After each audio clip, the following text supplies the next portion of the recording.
Assalamualaikum warahmatullahi taala wabarakatuh. Nama Muhammad Fakrul Azam bin Ramdan 055078. Malaysia merupakan sebuah negara yang mempunyai pelbagai kaum seperti Melayu, Cina dan India. Agama yang mereka anuti adalah agama Islam, agama Hindu, agama Buddha dan agama Kristian. Namun terdapat konflik yang timbul daripada pelbagai agama dalam memahami ajarannya. Perkara ini berlaku oleh kerana mengambil kesempatan demi kepentingan ekonomi dan politik untuk mengatasi kelompok lawan. Konflik juga berlaku kerana mengambil enteng dalam memahami dan menghormati ajaran yang dianuti serta upacara agama kaum lain. Agama yang dibahaskan antaranya agama Islam. Agama Islam ialah agama yang patuh dan taat kepada Allah Subhanahu Wa Taala dan yang telah diajarkan oleh Nabi Muhammad sallallahu alaihi wasallam sebagai rasul, utusan serta menyerahkan diri sepenuhnya hanya kepada Allah Subhanahu Wa Taala. Maksud agama Kristian ialah sebuah agama monoteis yang berdasarkan kehidupan dan ajaran-ajaran Yesus dari Nazaret sebagaimana yang ditunjukkan dalam karya-karya para pengikutnya dalam Perjanjian Baru. Selain itu, definisi agama Buddha adalah Sanskrit, ialah yang bebas daripada kejahilan. Agama adalah agama dan falsafah berdasarkan ajaran Siddhartha Gautama yang dipercayai lahir daripada kurun kelima sebelum Masihi. Di samping itu, agama Hindu berasal dari India. Ini juga turut dikenali sebagai Sanatana Dharma yang bermaksud agama yang berdasarkan kitab suci Veda. Perkataan Hindu berasal pada kata Sindhu berbahasa Sanskrit yang bererti sungai. Perkataan merujuk kepada sungai Indus yang menjadi sumber air bagi sumber sekitarnya. Terima kasih.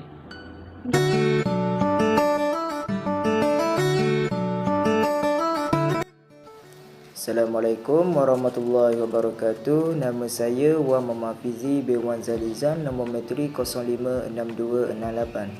Saya akan menerangkan mengapa kami memilih tajuk konflik-konflik yang timbul dalam permasalahan agama di Malaysia sebagai tajuk kajian kami. Pada masa kini, terdapat pelbagai masalah mengenai soal agama sering berlaku di dalam setiap negara, termasuklah negara kita, Malaysia. Ini menjadi sebab utama mengapa kami memilih tajuk ini sebagai tajuk kajian kami dengan tujuan untuk memahami atau mendalami isu ini dengan lebih mendalam lagi. Antara sebab utama masalah ini berlaku kerana kurangnya kefahaman masyarakat mengenai soal agama yang sebenarnya. Bukan itu sahaja, masalah ini juga berlaku kerana adanya perasaan benci antara satu sama lain atas sebab-sebab yang tertentu seperti perasaan dengki atau seumpamanya. Hal ini akan memberi kesan yang teruk kepada negara kita jika masalah ini tidak dapat ditangani dengan kadar segera. Oleh itu, saya berharap agar kajian ini dapat membantu menghapuskan fikiran ataupun salah faham yang berlaku dalam kalangan masyarakat di negara kita. Sekian daripada saya.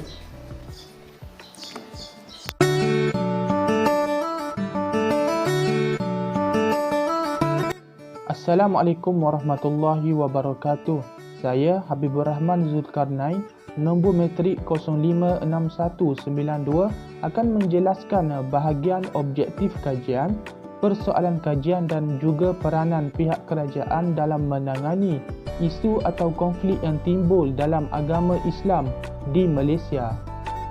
Objektif kajian bermula dengan menjelaskan golongan yang bertanggungjawab dalam mengatasi soal agama yang mencetuskan kontroversi dan sensitiviti di Malaysia serta mengenal pasti golongan yang sering terlibat dalam isu berkaitan agama di Malaysia. Persoalan kajian memfokuskan tentang peranan masyarakat dan pihak tertentu dalam menangani konflik agama di Malaysia. Seterusnya kita masuk kepada peranan pihak kerajaan yang dapat dilihat dalam kes yang pernah berlaku di Malaysia. Yang pertama, kes yang melibatkan Siti Fatimah di mana beliau telah murtad, di mana pada awalnya beliau telah memeluk agama Islam hanya kerana ingin berkahwin dengan suaminya yang beragama Islam, dan kemudian beliau murtad serta mengaku sepanjang tempoh perkahwinannya beliau langsung tidak pernah mengamalkan ajaran Islam, dan mahkamah serta hakim telah memutuskan bahawa pemelukan Islam beliau tidak sah dari awal lagi kerana tidak mengikut undang-undang yang telah termaktub. Begitu juga dengan kes kedua, yang melibatkan isu murtad Mak Hakim Lee pada tahun 1990-an, dan hakim yang mengendalikan kes ini bernama Abdul Qadir Sulaiman membuat keputusan dan pendekatan yang berbeza sehingga mahkamah membuat keputusan segala hal yang berkaitan dengan prinsip agama Islam haruslah diletakkan di bawah kuasa mahkamah syariah secara tersirat meskipun tanpa peruntukan yang ekspresif. Dan pada tahun 1999, Mahkamah Persekutuan akhirnya telah memutuskan bahawa segala kes keluar agama Islam akan dibicarakan oleh Mahkamah Syariah sahaja.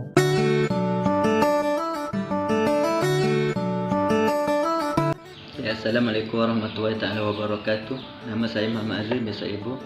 Hari ini saya akan menerangkan peranan yang boleh dilakukan oleh pihak bertanggungjawab dalam menangani konflik agama berkaitan isu arak. Penyelesaian sesuatu masalah tidak hanya perlu bergantung kepada pihak kerajaan, tetapi pihak lain juga perlu bertanggungjawab dalam menangani konflik antara agama. Badan bukan kerajaan juga perlu memainkan peranan dalam membantu pihak kerajaan dalam menyelesaikan sesuatu permasalahan yang timbul. Sebagai contohnya dalam isu arak, badan bukan kerajaan juga mestilah mencegah dan mengawal pihak yang menghasilkan arak daripada terus mengeluarkan jumlah arak yang berlebihan. Seperti yang kita tahu di Shah Alam, Selangor adalah yang merupakan kilang pengeluaran arak terbesar di Malaysia, iaitu kilang Kasbah Brewery Malaysia.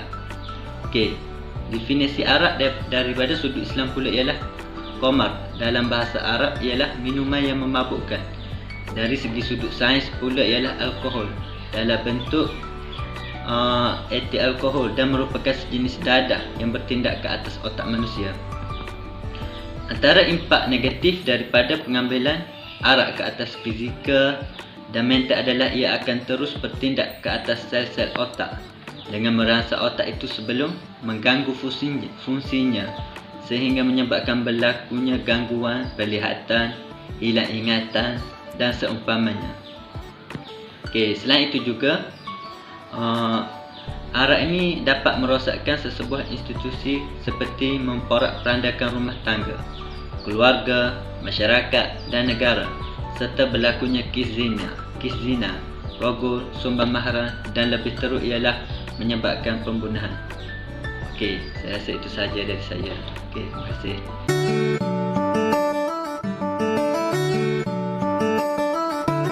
Nama dia Raihana binti Yusuf, nama matrik 056479.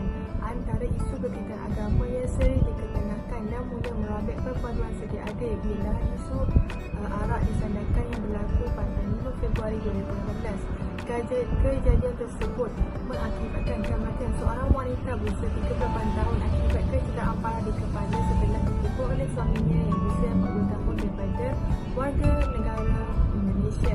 Hal ini berpunca daripada pergaduhan seorang bapa dan juga seorang anak lelakinya berusia 16 tahun akibat minum arak sehingga mabuk. Firman Allah Subhanahu Wa Taala, A'udzubillahi minasyaitonir rajim. Ya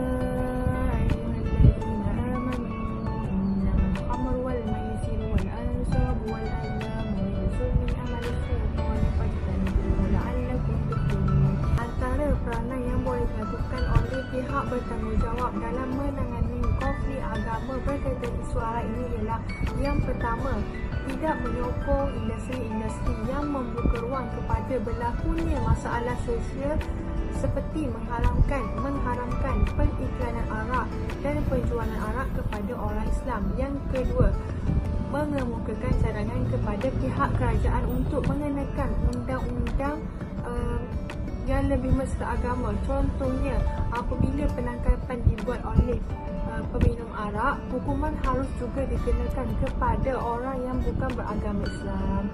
Islam melarang minum arak untuk memelihara dan menjaga keselamatan umat. Hal ini mengurangkan masalah yang timbul seperti kemalangan, tindakan luar kawalan dan sebagainya. Oleh itu, pihak bukan kerajaan juga perlu bantu pihak lain untuk mengurangkan isu arak ini.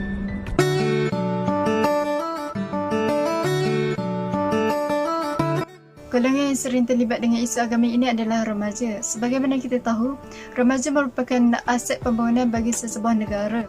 Remaja merupakan pelapis kepada kepimpinan negara pada hari ini. Jika remaja pada hari ini kurang ilmu pengetahuan serta kurang penguasaan kemahiran yang tinggi, ini akan menyebabkan mereka mudah terdedah kepada gejala yang tidak sihat seperti aplikasi yang tidak bermoral ataupun kempen-kempen yang tidak bermoral seperti kempen I Can Touch the Dog.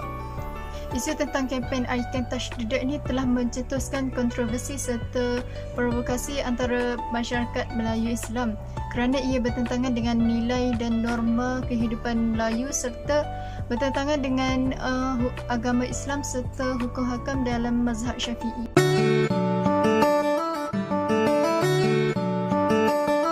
Saya Nik Nurfarini binti Nur Akmal. Saya akan sambung tentang program I Can Touch the Dog adalah haram di sisi Islam kerana sebahagian besar daripada rakyat Malaysia ini adalah beragama Islam yang bermazhab Imam Syafi'i. Menurut mazhab Imam Syafi'i, seluruh tubuh anjing ini adalah haram. Jika situasi anjing menjilat kulit orang Islam, maka wajib dibasuh dengan 7 air mutlak serta satu buah wajib menggunakan tanah. Seperti juga boleh dikaitkan dengan kisah Rasulullah SAW yang enggan memasuki ke dalam rumah orang Ansar. Hal ini membuatkan orang Ansar itu tertanya-tanya dan terasa dengan perbuatan Rasulullah. Lalu Rasulullah pun memberi penjelasan bahawa anjing itu adalah haiwan liar. Di situ jelaslah menunjukkan larangan tegas yang dikenakan oleh orang Islam yang menyentuh anjing dan haiwan yang haram selama-lamanya. Seterusnya, isu yang mula dipersoalkan. Kenapa perkara ini dibenarkan sedangkan sudah mengetahui bahawa hakikatnya adalah haram? Alasan utama mereka adalah untuk menzahirkan rasa kasih sayang terhadap anjing sama seperti haiwan peliharaan lain. Contohnya kucing yang dipelihara dan dibelai bulunya. Perkara ini tidak menjadi masalah jika menunjukkan rasa kasih sayang terhadap binatang. Tetapi, kesalahan yang terbesar yang telah mereka lakukan adalah dengan menyentuh anjing tersebut sedangkan mereka tahu bahawa hakikat menyentuh anjing itu adalah haram di sisi agama Islam.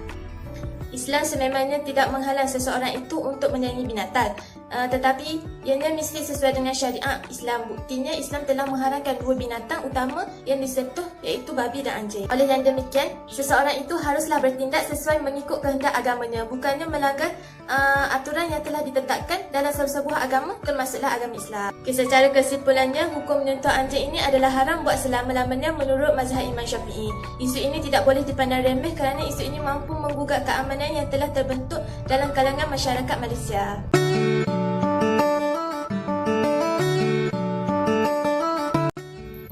Assalamualaikum warahmatullahi taala wabarakatuh. Nama saya Al-Adani Fakiah binti Muhammad Zairus dan nombor metrik saya ialah 056694. Golongan yang sering terlibat dalam isu agama kini iaitu masyarakat. Masyarakat penting dalam menjadi sokongan utama kepada perpaduan negara. Hal ini kerana Malaysia terdiri daripada 3 kaum utama iaitu Melayu, Cina dan India. Dan setiap lapisan masyarakat menginginkan kehidupan yang bahagia dan harmoni. Walau bagaimanapun, terdapat segelintir masyarakat yang kehidupan mereka menyeleweng daripada kehidupan yang telah diajarkan Islam, iaitu terlibat dalam isu LGBT.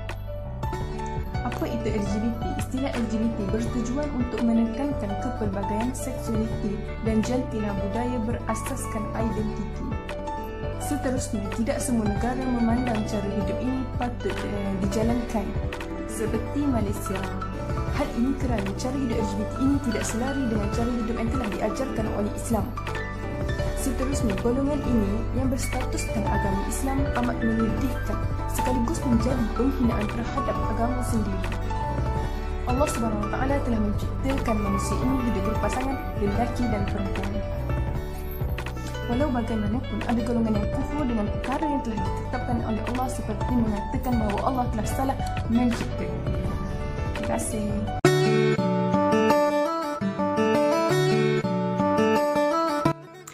Assalamualaikum warahmatullahi wabarakatuh. Saya Mumtaz Khairul Zamain, nombor metrik 056928. So hari ini saya akan cakap pasal hadis LGBT. Rasulullah SAW bersabda daripada Abdullah bin Mas'ud radhiyallahu anhu berkata, "Ana Nabiyya sallallahu alaihi wasallam la'anal washimati wal mustawshimati wal mutanammisati mubtaghiyatin lil husni maghiratin khalqullah."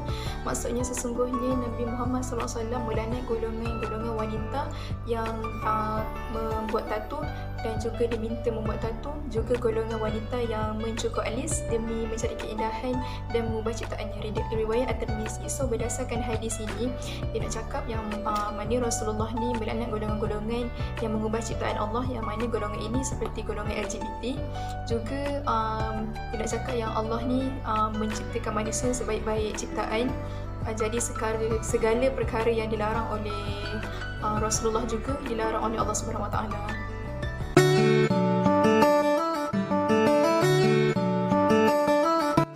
Berdasarkan slide ini, sesungguhnya Allah Subhanahu Wa Taala telah pun mengutuskan para rasul sebagai peringatan kepada umat manusia supaya mengikut segala perintah dan meninggalkan segala larangannya. Allah Subhanahu Wa Taala ada berfirman dalam surah An-Nisa ayat yang ke-59 yang bermaksud, wahai orang-orang yang beriman, taatlah kamu kepada Allah dan taatlah kamu kepada Rasulullah dan taatlah kamu kepada ulil amri, yakni orang-orang yang berkuasa daripada kalangan kamu. Kemudian, jika ada yang berbantah-bantah, yakni berselisihan dalam sesuatu perkara, maka kembalilah kamu kepada kitab Allah, yakni Al-Quran dan sunnah Rasulnya. Jika kamu benar-benar beriman kepada Allah Subhanahu Wa Taala dan juga kepada hari akhirat. Sadaqallah. Berdasarkan peristiwa yang telah beberapa sahabat saya bentangkan tadi dan dalil yang telah saya bicarakan sebentar tadi, semua masyarakat haruslah memainkan peranan penting dan mengambil iktibar dan pengajaran daripada peristiwa-peristiwa tersebut agar azab yang pernah menimpa kaum terdahulu tidak menimpa umat manusia pada masa kini. Jadi kita sebagai orang yang beriman perlulah bertindak secara benar agar dirahmati oleh Allah Subhanahu Wa Taala.